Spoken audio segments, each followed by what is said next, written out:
শুভেচ্ছা সবাইকে। চলো আজকের ক্লাসটা একটা সহজ প্রশ্ন দিয়ে শুরু করি।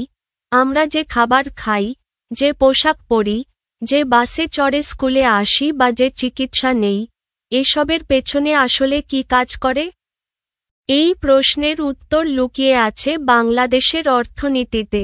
আজকের পাঠে আমরা জানব আমাদের দেশের মানুষ কিভাবে কাজ করে জীবিকা নির্বাহ করে, গ্রাম ও শহরের অর্থনীতি কিভাবে একে অপরের সঙ্গে যুক্ত, আর কিভাবে দক্ষ জনশক্তি ও সঠিক পরিকল্পনার মাধ্যমে একটি দেশ উন্নতির পথে এগিয়ে যেতে পারে। এই অধ্যায় আমাদের শেখাবে আমরা নিজেরাও কিভাবে দেশের সম্পদে পরিণত হতে পারি। বাংলাদেশের অর্থনীতি নিয়ে আজকের পাঠ। বইয়ের ২৪ নম্বর পৃষ্ঠা খুলো, শুনবে এবং বইয়ের পাতায় চোখ রাখবে। তাহলে দেরি না করে চলো শুরু করি। চতুর্থ অধ্যায়, বাংলাদেশের অর্থনীতি। বাংলাদেশের অর্থনীতি মূলত কৃষি নির্ভর। কৃষির পাশাপাশি শিল্প ও ব্যবসা বাণিজ্য প্রসার লাভ করেছে। দেশে রাষ্ট্রীয় মালিকানায় কিছু শিল্প কারখানা, রেল ও সড়ক ব্যবস্থা প্রভৃতি রয়েছে। বর্তমানে আমাদের দেশে গার্মেন্টস শিল্প বিকাশ লাভ করেছে, যা অর্থনীতিতে বিরাট ভূমিকা রাখছে। শ্রমজীবী মানুষের জীবনে অসমতা না ঘুচলেও তাদের জীবনেও কিছু ইতিবাচক পরিবর্তন আসছে। অর্থনৈতিক উন্নতি ছাড়া কোনো দেশ ও জাতি টিকে থাকতে পারে না। দেশ থেকে বেকারত্ব ও দারিদ্র্য দূর করতে পারলে দেশের জনগণও উন্নত জীবনযাপন করতে পারবে।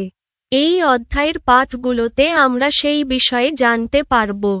এই অধ্যায় শেষে আমরা বাংলাদেশের জনগণের অর্থনৈতিক জীবনধারা বর্ণনা করতে পারব।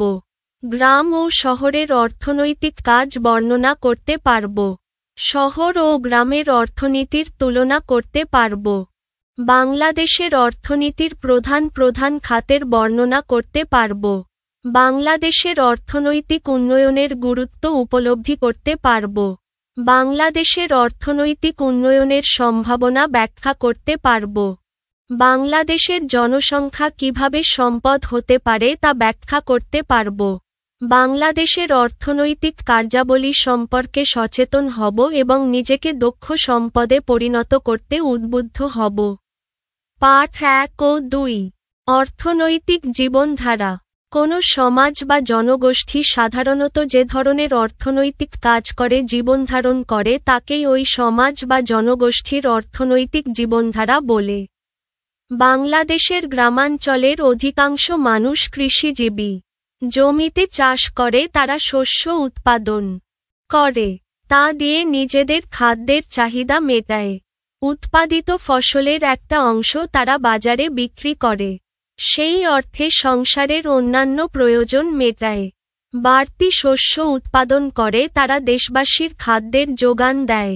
এভাবে তারা দেশের অর্থনৈতিক উন্নয়নে ভূমিকা রাখে।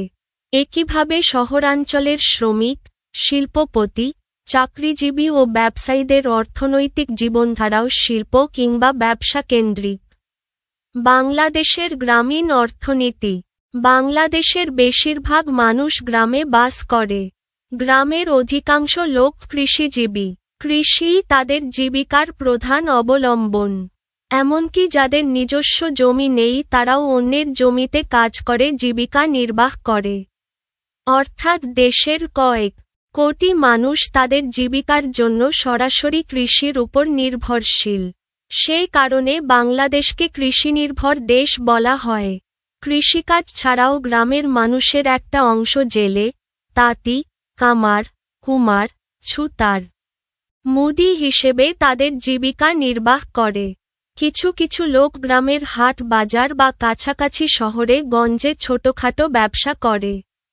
এদের সবাইকে নিয়েই বাংলাদেশের গ্রামীণ অর্থনীতি সচল রয়েছে। বর্তমানে কৃষিতে আধুনিক যন্ত্রপাতির ব্যবহার এবং সার, কীটনাশক ও উচ্চফলনশীল বীজের প্রয়োগ হচ্ছে। এর ফলে ফসলের উৎপাদনই শুধু বাড়েনি, গ্রামীণ অর্থনীতির জন্যও তা নতুন সম্ভাবনার সৃষ্টি করেছে। সাথে তৈরি করেছে পরিবেশ ঝুঁকি, গ্রামের মানুষের শিক্ষা স্বাস্থ্যসহ সামগ্রিক জীবনযাত্রার উপর এর প্রভাব পড়েছে। কুমার মাটির পাতিল তৈরি করছে, জেলে জাল দিয়ে মাছ ধরছে, তাঁতি কাপড় বুনছে। গ্রামীণ অর্থনীতির গুরুত্ব। আমাদের দেশের মোট খাদ্য চাহিদার বড় অংশ আসে কৃষি থেকে, আর গ্রামের মানুষই এর উৎপাদক। দেশে শিল্পের কাঁচামালের অন্যতম উৎস হচ্ছে গ্রামীণ কৃষিখাত, অর্থাৎ দেশের শিল্প বাণিজ্য ও জনগণের কর্মসংস্থানের বিষয়টি অনেকাংশে গ্রামীণ অর্থনীতির উপর নির্ভরশীল। এভাবে গ্রামীণ অর্থনীতি এখনও আমাদের জাতীয় অর্থনীতির মূল ভিত্তি হিসেবে কাজ করছে। গ্রামের একটি হাট। বাংলাদেশের শহুরে অর্থনীতি। বাংলাদেশের মোট জনসংখ্যার প্রায় ৩০% শহরাঞ্চলে বাস করে। রাজধানী ঢাকা, বন্দর নগরী চট্টগ্রাম, শিল্প শহর নারায়ণগঞ্জ ও খুলনায় বাস করে বিপুল সংখ্যক মানুষ। এসব শহর ছাড়াও বিভিন্ন বিভাগীয়, জেলা ও উপজেলা শহরে বসবাসকারী মানুষ সাধারণত অফিস আদালত ও শিল্প কারখানায় চাকরি, ব্যবসা বাণিজ্য, যানবাহন চালনা, নানা ধরনের দিনমজুরি ও বাসাবাড়িতে সহায়তাকারী হিসেবে কাজ করে জীবিকা নির্বাহ করে। শহুরে জনগোষ্ঠীর মধ্যে যারা ধনী তারা নগরীর অভিজাত এলাকায় বাস করে। মধ্যবিত্ত ও নিম্নবিত্ত মানুষও তাদের সামর্থ্য অনুযায়ী নিজস্ব বা ভাড়া বাসায় থাকে। এছাড়া বিশাল সংখ্যক মানুষ বস্তি এলাকায় বসবাস করে। বড় বড় শহরগুলোতে ভাসমান মানুষের সংখ্যাও কম নয়। তারা অস্থায়ীভাবে ফুটপাত, পার্ক, রেল স্টেশন, লঞ্চঘাট ইত্যাদিতে রাত কাটায়। বেঁচে থাকার জন্য তাদেরকেও কোনো না কোনো জীবিকা অবলম্বন করতে হয়। শিল্পপতি, ব্যবসায়ী, চাকরিজীবী, পেশাজীবী, শ্রমিক, দিনমজুর, বস্তিবাসী সবাই মিলেই শহরের অর্থনৈতিক জীবনকে সচল রাখে। শহরের গার্মেন্টস কারখানা। শহুরে অর্থনীতির গুরুত্ব। শিল্পায়ন ও নগরায়নের ফলে আজ বাংলাদেশের গ্রাম ও শহরের মানুষের জীবনধারার পার্থক্য কিছুটা কমে আসছে। বাড়ছে গ্রাম ও শহরের একে অপরের উপর নির্ভরশীলতা। লেখাপড়া, কর্মসংস্থান, চিকিৎসা ইত্যাদির জন্য গ্রামের মানুষ এখন আগের তুলনায় অনেক বেশি শহরের উপর নির্ভরশীল। নগর জীবনের বিস্তার। শিল্পায়ন ও কাজের খোঁজে গ্রাম থেকে প্রতিদিন বহু লোক শহরে আসে। তাছাড়া উঠতি ধনী ব্যক্তিরা সবাই শহরেই থাকে, ফলে মোট উৎপাদনে শহুরে অর্থনীতির ভূমিকা অনেক।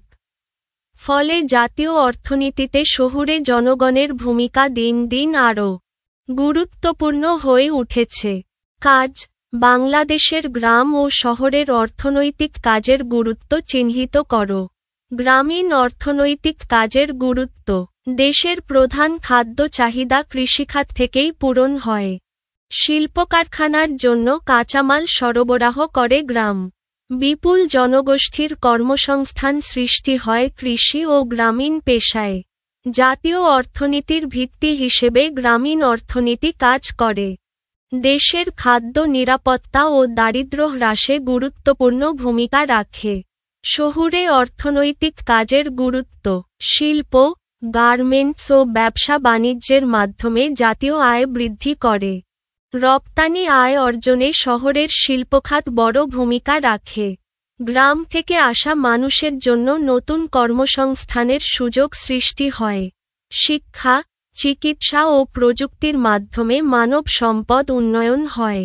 সামগ্রিকভাবে জাতীয় অর্থনীতিকে গতিশীল করে তোলে। উপসংহার: গ্রাম ও শহরের অর্থনৈতিক কাজ একে অপরের পরিপূরক। এই দুইয়ের সমন্বিত ভূমিকার মাধ্যমেই বাংলাদেশের অর্থনীতি এগিয়ে যাচ্ছে। পাঠ ৩। বাংলাদেশের অর্থনীতির খাতসমূহ।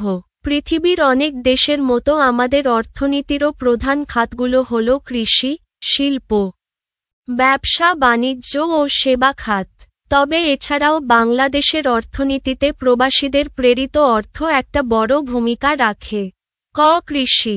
প্রাচীনকাল থেকেই এদেশের অর্থনীতিতে কৃষি মুখ্য ভূমিকা পালন করে আসছে।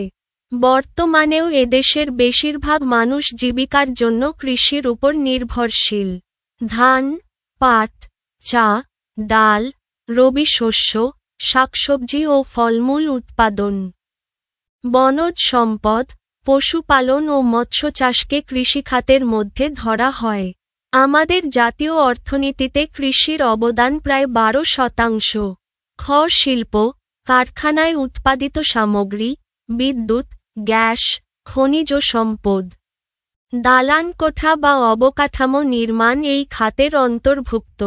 বাংলাদেশের উল্লেখযোগ্য শিল্পসামগ্রী হল পাট ও চামড়াজাত দ্রব্য, সুতা ও কাপড়।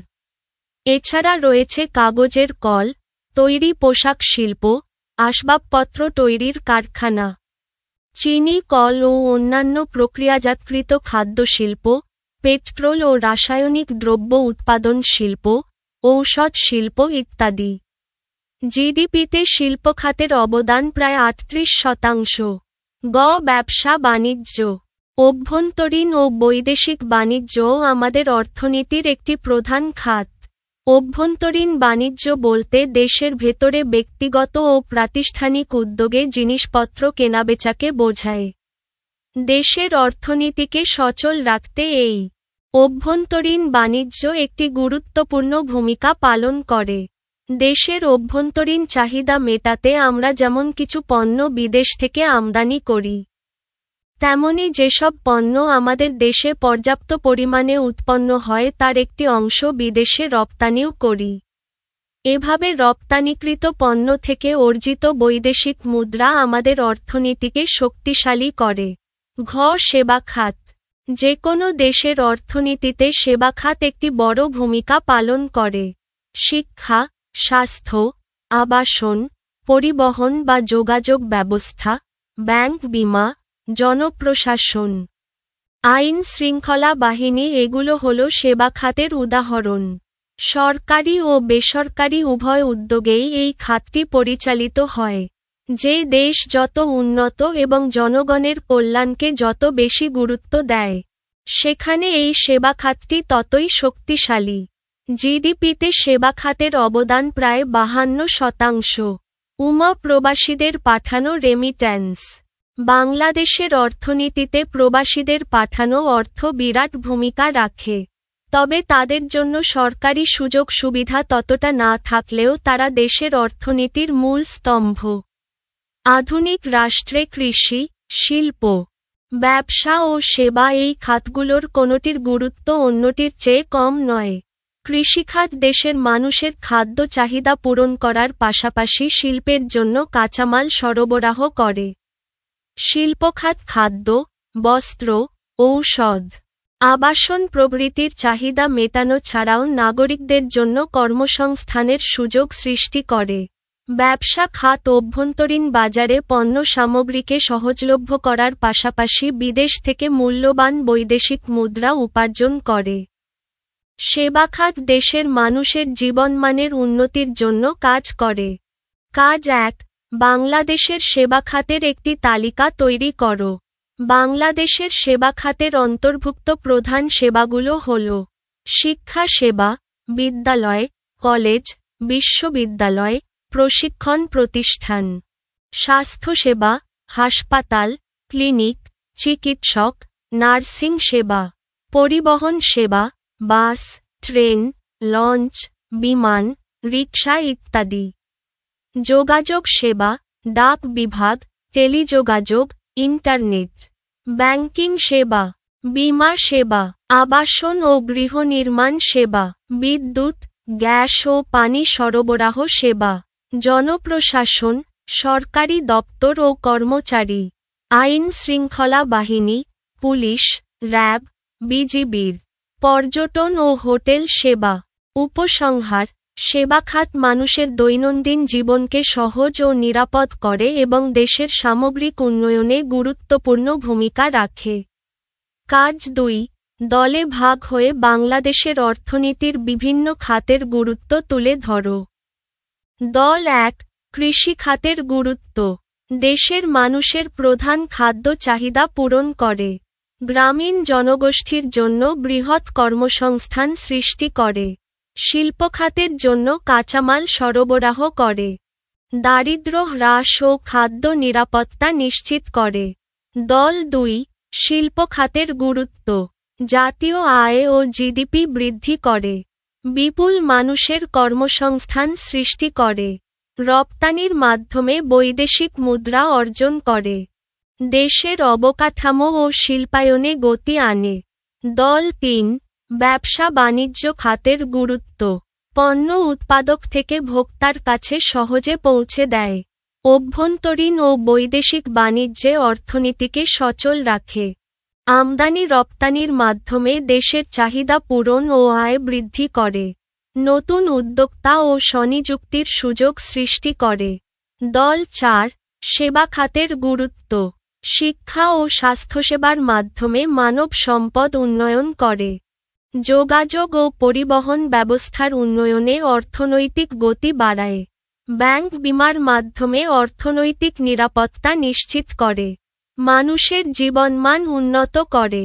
দল ৫ প্রবাসী রেমিট্যান্সের গুরুত্ব। বৈদেশিক মুদ্রা অর্জনের প্রধান উৎস। জাতীয় অর্থনীতিকে স্থিতিশীল রাখতে সহায়তা করে। পরিবার ও সমাজের আর্থসামাজিক উন্নয়ন ঘটায়। দারিদ্র্য হ্রাসে গুরুত্বপূর্ণ ভূমিকা রাখে। উপসংহার: বাংলাদেশের অর্থনীতির প্রতিটি খাত একে অপরের পরিপূরক। সব খাতের সমন্বিত উন্নয়নই দেশের টেকসই অর্থনৈতিক অগ্রগতির চাবিকাঠি। পাঠ ৪ বাংলাদেশের অর্থনৈতিক সম্ভাবনা। বাংলাদেশ একটি উন্নয়নশীল দেশ। স্বাধীনতার পর অর্থনীতির নানা ক্ষেত্রে আমরা যথেষ্ট উন্নতি করেছি। কিন্তু পৃথিবীর অন্যান্য উন্নয়নশীল দেশের মতো বাংলাদেশেরও উন্নয়নের পথে কতগুলো বাধা বা সমস্যা রয়েছে। যেমন: সুশাসন ও গণতন্ত্রের অভাব, দুর্নীতি, দারিদ্র্য ও শিক্ষার অভাব। অন্যদিকে উন্নয়নের জন্য বাংলাদেশের চমৎকার সম্ভাবনাও আছে, যার মধ্যে প্রধান হল আমাদের বিরাট জনশক্তি ও উর্বর ভূমি। আমাদের সমস্যাগুলোকে ঠিকভাবে চিনে তা সমাধান করতে হবে। সেই সঙ্গে আমাদের সম্ভাবনাগুলোকে পুরোপুরি কাজে লাগাতে হবে। আমরা অনেক ভাগ্যবান যে আমাদের মাটি, পানি ও বিরাট জনশক্তি উন্নয়নের পথে একটি বড় সহায়। আমাদের দেশের মানুষ পরিশ্রমী। আমাদের দেশের প্রবাসীরা বিদেশের মাটিতে তার প্রমাণ দিচ্ছে। গার্মেন্টস বা পোশাক শিল্পে বাংলাদেশ যে সাফল্যের পরিচয় দিয়েছে, তাও উন্নয়নের পথে আমাদের উজ্জ্বল সম্ভাবনাকে তুলে ধরছে। অর্থনৈতিক উন্নয়নের পথ। ক. জনসংখ্যাকে জনসম্পদে পরিণত করা। জনসংখ্যাকে জনসম্পদে পরিণত করতে হলে তার জন্য দরকার শিক্ষা ও উপযুক্ত প্রশিক্ষণ। বিপুল জনসংখ্যার দেশ আমাদের বাংলাদেশ, কিন্তু উন্নত দেশগুলোর তুলনায় আমাদের শিক্ষার হার কম। শিক্ষায় সরকারের বরাদ্দও অপ্রতুল। শিক্ষার অভাবে আমাদের দেশের অনেক মানুষ সিদ্ধান্ত গ্রহণে অক্ষম। দেশের মানুষকে প্রকৃত শিক্ষায় শিক্ষিত করে আমরা তাদের জীবনমান বৃদ্ধির পাশাপাশি উন্নয়নের ব্যাপারে আগ্রহী ও সচেতন করে তুলতে পারি। সেই সঙ্গে উপযুক্ত শিক্ষা ও প্রশিক্ষণের মাধ্যমে আমাদের বিরাট জনসংখ্যাকে জনসম্পদে পরিণত করতে পারি। খ. কৃষির উন্নতি। গ্রামপ্রধান বাংলাদেশে কৃষি এখনও উন্নয়নের প্রধান খাত। আধুনিক যন্ত্রপাতি, বীজ, সার ও কীটনাশকের সঠিক ব্যবহার, প্রাকৃতিক কৃষি এবং সেচ সুবিধা সম্প্রসারণের দ্বারা আমরা আমাদের কৃষি উৎপাদনের পরিমাণ আরও বাড়াতে পারি। এতে আমাদের গ্রামের মানুষের জীবনমানের উন্নতি ঘটবে, পরিবেশ দূষণ কমবে ও গ্রামীণ অর্থনীতি শক্তিশালী হবে। গ. প্রাকৃতিক সম্পদের ব্যবহার। গ্যাস, তেল প্রভৃতি যেসব প্রাকৃতিক সম্পদ এখনও অব্যবহৃত রয়েছে সেগুলো মধ্যে পরিবেশের কথা মাথায় রেখে বিকল্পভাবে সম্পদ ব্যবহার করতে হবে। কয়লা উত্তোলন করে বায়ু ও সৌরশক্তি কাজে লাগিয়ে প্রাকৃতিক সম্পদের ব্যবহার নিশ্চিত করতে হবে। টেকসই উন্নয়নের কথা ভাবতে হবে যা আগামীর জন্য দরকারি। ঘ. শিল্পের প্রসার। গার্মেন্টস, ঔষধ, সিমেন্ট, সিরামিক সহ দেশের সম্ভাবনাময় শিল্পখাতকে সম্প্রসারণ করতে হবে, যাতে দেশের চাহিদা মিটিয়ে এসব পণ্য আমরা আরও অধিক পরিমাণে বিদেশে রপ্তানি করতে পারি। তাতে আমাদের বৈদেশিক মুদ্রা আয়ের পরিমাণ বাড়বে ও অর্থনীতি শক্তিশালী হবে। অবকাঠামো নির্মাণ, সড়ক, সেতু ও রেলপথ নির্মাণ এবং পানি, বিদ্যুৎ ও গ্যাস সরবরাহ ব্যবস্থার উন্নতি বা সম্প্রসারণ করতে হবে। তা না হলে শিল্প বা কৃষি, বাণিজ্য বা সেবা কোনো ক্ষেত্রেই একটি দেশ উন্নতি করতে পারে না। তাই অর্থনৈতিক উন্নয়নের শর্ত হিসেবে এই অবকাঠামো নির্মাণের বিষয়টিকে আমাদের গুরুত্ব দিতে হবে। তবে পরিবেশের ক্ষয়ক্ষতির কথা মাথায় রেখে অবকাঠামো নির্মাণের পন্থা বের করতে বিজ্ঞানের নতুন উদ্ভাবনকে কাজে লাগাতে হবে। পরিকল্পনা প্রণয়ন ও বাস্তবায়ন। যেকোনো দেশের অর্থনৈতিক উন্নয়নের জন্য দরকার একটি সুদূরপ্রসারী পরিকল্পনা প্রণয়ন ও তার সুষ্ঠু বাস্তবায়ন। যারা পরিকল্পনা প্রণয়ন করবেন ও যারা তা বাস্তবায়নের দায়িত্বে থাকবেন তাদের সবাইকে দেশের স্বার্থ ও প্রকৃতির সুরক্ষার বিষয়টিকে সবার উপরে স্থান দিতে হবে। কাজ: বাংলাদেশের অর্থনৈতিক উন্নয়নের সম্ভাবনাময় ক্ষেত্রগুলো চিহ্নিত করো। বাংলাদেশের অর্থনৈতিক উন্নয়নের প্রধান সম্ভাবনাময় ক্ষেত্রগুলো হল: জনশক্তি ও মানব সম্পদ উন্নয়ন, শিক্ষা ও কারিগরি প্রশিক্ষণের মাধ্যমে বিপুল জনসংখ্যাকে দক্ষ জনসম্পদে পরিণত করা, কৃষিখাতের আধুনিকায়ন, আধুনিক প্রযুক্তি, উন্নত বীজ, সেচ ব্যবস্থা ও প্রাকৃতিক কৃষির মাধ্যমে উৎপাদন বৃদ্ধি, শিল্পখাতের সম্প্রসারণ, গার্মেন্টস, ঔষধ, সিরামিক, সিমেন্ট সহ সম্ভাবনাময় শিল্পের বিকাশ ও রপ্তানি বৃদ্ধি, প্রাকৃতিক সম্পদের টেকসই ব্যবহার, গ্যাস, কয়লা, বায়ু ও সৌরশক্তির পরিবেশবান্ধব ও পরিকল্পিত ব্যবহার, অবকাঠামো উন্নয়ন, সড়ক, সেতু, রেলপথ, বিদ্যুৎ, পানি ও গ্যাস সরবরাহ ব্যবস্থার সম্প্রসারণ, প্রবাসী রেমিট্যান্স, প্রবাসীদের পাঠানো বৈদেশিক মুদ্রা অর্থনীতিকে শক্তিশালী করার বড় সুযোগ, পরিকল্পনা প্রণয়ন ও সুশাসন, সুদূরপ্রসারী উন্নয়ন পরিকল্পনা ও তার কার্যকর বাস্তবায়ন। উপসংহার: এই সম্ভাবনাময় ক্ষেত্রগুলোকে সঠিকভাবে কাজে লাগাতে পারলে বাংলাদেশ দ্রুত অর্থনৈতিক উন্নতির পথে এগিয়ে যেতে পারবে। পাঠ ৫: দক্ষ জনশক্তি তৈরি। মানব সম্পদ। অদক্ষ মানুষ রাষ্ট্র ও সমাজের কোনো কাজে আসে না। অন্যদিকে দক্ষ মানুষ যেমন ব্যক্তিগতভাবে সফল হয়, তেমনি রাষ্ট্রের অর্থনৈতিক কার্যক্রমকেও গতিশীল করতে পারে। দক্ষ মানুষ রাষ্ট্রের অর্থনৈতিক সম্পদে পরিণত হয়, পক্ষান্তরে অদক্ষ মানুষ গণ্য হয় রাষ্ট্রের বোঝা হিসেবে। দক্ষ মানুষকেই মানব সম্পদ বলা হয়। যেমন বিশ্বব্যাংকের তথ্য ২০২৩ মতে চীন দেশে ১৪১,৭,১০,০০০ মানুষ বাস করে, যাদের প্রত্যেকের শিক্ষা, স্বাস্থ্য ও বাসস্থানের ব্যবস্থা করা হয়েছে। ফলে চীনের প্রতিটি মানুষ জাতীয় অর্থনীতিতে অবদান রাখতে পারছে। চীনারা দক্ষ জনশক্তিতে রূপান্তরিত হওয়ায় চীনের অর্থনীতি দ্রুত উন্নতি লাভ করছে। জনসমষ্টিকে মানব সম্পদে পরিণত করার উপায়। মানুষকে মানব সম্পদে পরিণত করার উপায়গুলো নিম্নে সংক্ষেপে উল্লেখ করা হল: ক. মানসম্পন্ন শিক্ষা প্রদান। খ. উন্নত স্বাস্থ্য ও বাসস্থানের নিশ্চয়তা প্রদান। গ. ব্যাপক কর্মসংস্থান সৃষ্টি। ঘ. উদ্ভাবনী ক্ষমতা বিকাশে সহায়তা। প্রযুক্তিগত জ্ঞান অর্জন ও প্রয়োগে সহায়তা দান। চ. পেশাগত প্রশিক্ষণ দান ও দক্ষতা অর্জনে সহায়তা প্রদান। ছ. উৎপাদনমুখী কর্মকাণ্ডে প্রশিক্ষণ প্রদান। জ. উৎপাদনমুখী কর্মকাণ্ডে মূলধন খাটানোর কৌশল শিক্ষাদান। রাষ্ট্র যদি তার জনসংখ্যাকে সম্পদে পরিণত করতে চায় তাহলে শিক্ষা, স্বাস্থ্য ও সুশাসন প্রতিষ্ঠার মাধ্যমে তা করা সম্ভব। ফলে দেশের শতভাগ মানুষ দক্ষ জনশক্তিতে পরিণত হওয়ার সুযোগ পাবে। আর শতভাগ দক্ষ জনশক্তি নিয়ে কোনো দেশ দরিদ্র থাকতে পারে না। সেই দেশের উন্নতি অবশ্যম্ভাবী। অনুশীলনী বহুনির্বাচনী প্রশ্ন। ১. বাংলাদেশে শিল্পের কাঁচামালের অন্যতম উৎস কোনটি? ক. কৃষিখাত। ২. শহরের অর্থনীতিকে সচল রাখে। আই. ধনী, শিল্পপতি ও ব্যবসায়ী। ই. চাকরিজীবী, মধ্যবিত্ত ও পেশাজীবী। ই. নিম্নবিত্ত, শ্রমিক ও দিনমজুর। নিচের কোনটি সঠিক? ঘ. আই, ই ও ই। ব্যাখ্যা সংক্ষেপে, শহরের অর্থনীতি সব শ্রেণীর মানুষের সম্মিলিত কর্মেই সচল থাকে। নিচের অনুচ্ছেদটি পড়ে ৩ ও ৪ নম্বর প্রশ্নের উত্তর দাও। কুমিল্লার সবজি চাষী ওসমান মোল্লা তার উৎপাদিত কাঁচা সবজি গ্রামেই বিক্রি করত। গ্রামে তেমন চাহিদা না থাকায় কম দামে বিক্রি করতে হতো।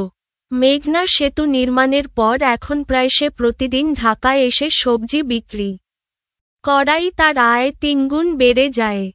৩. ওসমান মোল্লার আয় বৃদ্ধির মূল কারণ কি? ক. অবকাঠামোগত নির্মাণ। ব্যাখ্যা মেঘনা সেতু নির্মাণের ফলে ঢাকার সঙ্গে যোগাযোগ সহজ হয়েছে, তাই তিনি বড় বাজারে পণ্য বিক্রি করতে পারছেন। ৪. উক্ত সেতু নির্মাণের ফলে সংগঠিত হচ্ছে আই. অর্থনৈতিক উন্নয়ন। ই. বাজার সম্প্রসারণ। নিচের কোনটি সঠিক? খ. আই ও ই। ব্যাখ্যা সেতু যোগাযোগ বাড়িয়ে বাজার সম্প্রসারণ ঘটায় এবং এর মাধ্যমে অর্থনৈতিক উন্নয়ন হয়, তবে এখানে সরাসরি শিল্পের প্রসারের প্রমাণ নেই। সৃজনশীল প্রশ্ন। ১. আশরাফ আলী তার কারখানায় পশুর চামড়া দিয়ে ব্যাগ তৈরি করেন। প্রথম বছরে ইংল্যান্ডে তার তৈরি ব্যাগ স্বল্প পরিমাণে বিক্রি হলেও ৩ বছর শেষে ইউরোপের কয়েকটি দেশে তার পণ্যের ব্যাপক চাহিদা পরিলক্ষিত হয়। অন্যদিকে তার স্ত্রী মিসেস জমিলা প্রতিদিন বাড়ির আঙ্গিনার হাঁস ও মুরগির খামার থেকে প্রায় শতাধিক ডিম বাজারে বিক্রি করেন। দুজনের যৌথ প্রচেষ্টায় তাদের সুখের সংসার। ক. অভ্যন্তরীণ বাণিজ্য কি?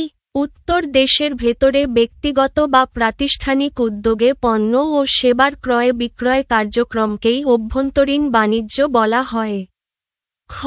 বাংলাদেশের বিপুল জনসংখ্যাকে কিভাবে জনসম্পদে পরিণত করা যায়? উত্তর বাংলাদেশের বিপুল জনসংখ্যাকে জনসম্পদে পরিণত করতে হলে মানসম্পন্ন শিক্ষা ও কারিগরি প্রশিক্ষণ প্রদান করতে হবে। স্বাস্থ্যসেবা ও নিরাপদ বাসস্থানের নিশ্চয়তা দিতে হবে। কর্মসংস্থানের সুযোগ সৃষ্টি করতে হবে। প্রযুক্তিগত জ্ঞান অর্জন ও ব্যবহারে উৎসাহ দিতে হবে। পেশাগত ও উৎপাদনমুখী প্রশিক্ষণের ব্যবস্থা করতে হবে।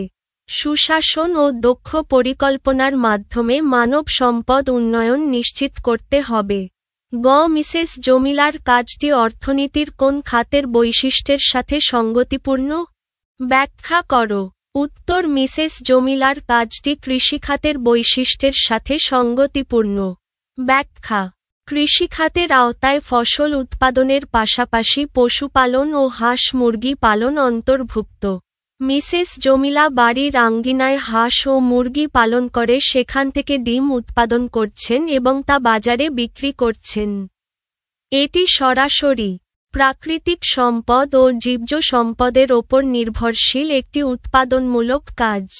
তাই তার এই কর্মকাণ্ড অর্থনীতির কৃষিখাতের অন্তর্ভুক্ত এবং কৃষিখাতের বৈশিষ্ট্যের সাথে পুরোপুরি সঙ্গতিপূর্ণ। ঘ. আশরাফ আলী ও মিসেস জমিলার কাজের মধ্যে কোনটি অর্থনৈতিক উন্নয়নে অধিক সহায়ক বলে তুমি মনে করো? তোমার উত্তরের পক্ষে যুক্তি দাও। উত্তর আমার মতে আশরাফ আলীর কাজ অর্থনৈতিক উন্নয়নে অধিক সহায়ক। যুক্তি আশরাফ আলীর ব্যাগ উৎপাদন ও রপ্তানি দেশের বৈদেশিক মুদ্রা আয় বৃদ্ধি করে, যা জাতীয় অর্থনীতিকে শক্তিশালী করে। তার কাজ শিল্পখাতকে প্রসারিত করে, যা নতুন কর্মসংস্থানের সুযোগ সৃষ্টি করে। উৎপাদিত পণ্য শুধু স্থানীয় বাজারেই সীমাবদ্ধ না থেকে বিদেশেও বিক্রি হয়, ফলে দেশব্যাপী শিল্প ও বাণিজ্যের উন্নয়ন ঘটে। যদিও মিসেস জমিলার ডিম বিক্রি গ্রামের অর্থনীতিতে গুরুত্বপূর্ণ, এটি মূলত স্থানীয় ও সীমিত পরিসরে অর্থনৈতিক অবদান রাখে। সংক্ষেপে, আশরাফ আলীর কাজের পরিসর, আয় ও জাতীয় অর্থনীতিতে প্রভাবের কারণে এটি অধিক ব্যাপক অর্থনৈতিক উন্নয়ন ঘটাতে সক্ষম। ২. মধ্যবিত্ত লোকমান সাহেবের ৪ ছেলের সবাই বেকার। বড় ছেলে আরমানকে ধার দেনা করে সৌদি আরব পাঠানোর পর সে একটি খেজুর বাগানে কাজ পেল। সেখানে মরুভূমির অনুর্বর জমিতে মেধা ও প্রযুক্তি ব্যবহার করে খেজুর সহ বিভিন্ন ধরনের ফলের চাষ দেখে সে অনুপ্রাণিত হয়। নিজ দেশের অনুন্নত কৃষির কথা চিন্তা করে পরের বছরই সে দেশে ফিরে এসে ৩ ভাইকে নিয়ে খামার করার সিদ্ধান্ত নেয়। বেকার ৩ ভাইকে হর্টিকালচার সেন্টার থেকে কৃষি উৎপাদন সম্পর্কিত প্রশিক্ষণ দিয়ে ৪ ভাই একত্রে একটি খামার তৈরি করে এবং স্বল্প সময়ের মধ্যে সফল ব্যবসায়ী হিসেবে প্রতিষ্ঠা পায়। মানব সম্পদ কাকে বলে? উত্তর: দক্ষ ও উৎপাদনশীল মানুষকে মানব সম্পদ বলা হয়। ব্যাখ্যা: যেসব মানুষ শিক্ষিত, প্রশিক্ষিত, স্বাস্থ্যবান এবং দক্ষভাবে কাজ করতে সক্ষম, তারা ব্যক্তিগতভাবে সফল হওয়ার পাশাপাশি রাষ্ট্র ও সমাজের অর্থনৈতিক কার্যক্রমকে গতিশীল করে। পক্ষান্তরে অদক্ষ মানুষ রাষ্ট্রের বোঝা হিসেবে বিবেচিত হয়। তাই দক্ষ মানুষই দেশের গুরুত্বপূর্ণ মানব সম্পদ। আমাদের বৈদেশিক মুদ্রা আয়ের পরিমাণ বাড়ানো যায় কিভাবে? উত্তর: বৈদেশিক মুদ্রা আয় বৃদ্ধি করার প্রধান উপায়গুলো হল: রপ্তানি বৃদ্ধি করা, তৈরি পোশাক, গার্মেন্টস, কৃষি পণ্য, চামড়া ও শিল্প সামগ্রী বিদেশে বিক্রি করা, শিল্প ও উৎপাদন সম্প্রসারণ, দেশীয় পণ্য উৎপাদন বাড়িয়ে বিদেশি বাজারে রপ্তানি করা। প্রবাসী রেমিট্যান্স: প্রবাসীরা যেসব অর্থ দেশে পাঠান তা যথাযথ ব্যবস্থাপনার মাধ্যমে অর্থনীতিতে ব্যবহার করা। মানসম্মত পণ্যের উন্নয়ন: আন্তর্জাতিক মান অনুযায়ী পণ্য তৈরি করে বিদেশি ক্রেতাদের আকৃষ্ট করা। সংক্ষেপে, রপ্তানি, শিল্প সম্প্রসারণ ও প্রবাসী আয় একত্রে বৈদেশিক মুদ্রা আয় বাড়াতে গুরুত্বপূর্ণ ভূমিকা রাখে। জনাব আরমান সৌদি আরব থেকে ফিরে কোন অর্থনীতির সাথে যুক্ত হয়েছেন? ব্যাখ্যা করো। উত্তর: জনাব আরমান কৃষিখাতের সাথে যুক্ত হয়েছেন। ব্যাখ্যা: সৌদি আরবে খেজুর ও অন্যান্য ফলের চাষে মেধা ও প্রযুক্তি ব্যবহার করে তিনি কৃষি উৎপাদনের কৌশল শিখেছেন।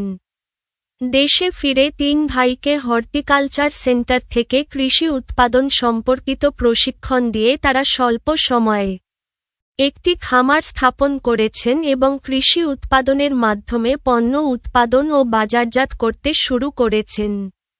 এটি সরাসরি কৃষিখাতের বৈশিষ্ট্য, প্রাকৃতিক সম্পদ ব্যবহার করে পণ্য উৎপাদন এর সাথে সঙ্গতিপূর্ণ। কারণ তারা জমিতে কাজ করে খাদ্য ও কৃষি সামগ্রী উৎপাদন করছেন। জনাব লোকমান সাহেবের বেকার ৪ পুত্রই এখন মানব সম্পদ। মূল্যায়ন করো। উত্তর: মূল্যায়ন: জনাব লোকমান সাহেবের ৪ পুত্র শুরুতে বেকার ছিলেন, তাই তখন তারা রাষ্ট্র ও সমাজের জন্য কার্যকরী শক্তি হিসেবে গণ্য হতো না। কিন্তু জনাব আরমান সৌদি আরব থেকে প্রাপ্ত অভিজ্ঞতা ও প্রযুক্তি ব্যবহার করে দেশে ফিরে প্রশিক্ষণপ্রাপ্ত হয়ে সফল কৃষক ও ব্যবসায়ী হিসেবে প্রতিষ্ঠা পান। এর ফলে তারা দক্ষ ও উৎপাদনশীল হয়ে ওঠেন, দেশের কৃষি ও অর্থনীতিতে সক্রিয় অবদান রাখতে সক্ষম হন। তাদের শিক্ষা ও প্রশিক্ষণ মানব সম্পদে রূপান্তরিত হয়, যা রাষ্ট্রের জন্য একটি মূল্যবান সম্পদ। সংক্ষেপে, ৪ ভাই বেকার থেকে দক্ষ জনশক্তিতে পরিণত হয়ে দেশ ও অর্থনীতির জন্য গুরুত্বপূর্ণ মানব সম্পদ হিসেবে গণ্য হন। সংক্ষিপ্ত উত্তর প্রশ্ন ১. বাংলাদেশকে কৃষি নির্ভর দেশ বলা হয় কেন? উত্তর: বাংলাদেশের অধিকাংশ মানুষ গ্রামে বাস করে এবং জীবিকার জন্য কৃষির উপর নির্ভরশীল। তারা জমিতে চাষাবাদ করে খাদ্য উৎপাদন করে। নিজেদের চাহিদা পূরণ করে এবং কিছু বিক্রি করে অর্থ উপার্জন করে। কৃষি দেশের অর্থনীতির মূল ভিত্তি হওয়ায় বাংলাদেশকে কৃষিনির্ভর দেশ বলা হয়। ২. গ্রামীণ অর্থনীতি কিভাবে আমাদের জাতীয় অর্থনীতির মূলভিত্তি হিসেবে কাজ করছে? উত্তর: গ্রামীণ অর্থনীতি বাংলাদেশের জাতীয় অর্থনীতির মূল ভিত্তি হিসেবে কাজ করছে কারণ গ্রামীণ মানুষই দেশের প্রধান খাদ্য উৎপাদক, যা দেশের খাদ্য নিরাপত্তা নিশ্চিত করে। কৃষিখাত থেকে শিল্পের জন্য কাঁচামাল সরবরাহ হয়, যেমন পাট, কাঁচা খাদ্যপণ্য। গ্রামীণ অর্থনীতি কর্মসংস্থান সৃষ্টি করে, ফলে বিপুল সংখ্যক মানুষ জীবিকা নির্বাহ করতে পারে। গ্রামীণ পণ্য ও কৃষি উৎপাদনের মাধ্যমে অর্থনৈতিক কার্যক্রম সচল থাকে, যা দেশের অর্থনীতিকে সমৃদ্ধ করে। সংক্ষেপে, গ্রামীণ অর্থনীতি খাদ্য, কর্মসংস্থান ও কাঁচামাল সরবরাহের মাধ্যমে জাতীয় অর্থনীতির মূল চালিকাশক্তি হিসেবে কাজ করে। ৩. সেবাখাত কিভাবে দেশের মানুষের জীবনমানের উন্নতির জন্য কাজ করে? উত্তর: সেবাখাত দেশের মানুষের জীবনমান উন্নত করতে বিভিন্নভাবে সহায়তা করে। শিক্ষা প্রতিষ্ঠান মানুষকে দক্ষ ও সচেতন করে, যা ব্যক্তিগত ও জাতীয় উন্নয়নে সাহায্য করে। স্বাস্থ্যসেবা, হাসপাতাল, ক্লিনিক ও চিকিৎসা সেবা মানুষের সুস্থতা নিশ্চিত করে। পরিবহন ও যোগাযোগ, রেল, সড়ক, বাস, ইন্টারনেট ইত্যাদি সেবা মানুষের দৈনন্দিন জীবনকে সহজ করে। ব্যাংক ও বীমা অর্থনৈতিক নিরাপত্তা ও আর্থিক সেবা প্রদান করে। জনপ্রশাসন ও আইন শৃঙ্খলা সমাজে স্থিতিশীলতা ও নিরাপত্তা নিশ্চিত করে। সংক্ষেপে, সেবাখাত মানুষকে সুস্থ, শিক্ষিত ও নিরাপদ জীবনযাপন করতে সাহায্য করে, ফলে দেশের সামগ্রিক জীবনমান উন্নত হয়। আপনারা আমাদের ভুলগুলো কমেন্টে জানাতে পারেন। যদি উপকৃত হন, তবে সাবস্ক্রাইব করুন, ভিডিওটি শেয়ার করুন এবং বন্ধুদের সঙ্গে জানিয়ে দিন। আমাদের আয়োজন এমনভাবে পরিকল্পনা করা হয়েছে যাতে শিক্ষার্থীরা কোনো গাইড বই ছাড়াই নিজস্বভাবে আনন্দের সঙ্গে শিখতে পারে এবং জ্ঞান অর্জন করতে পারে। ধন্যবাদ।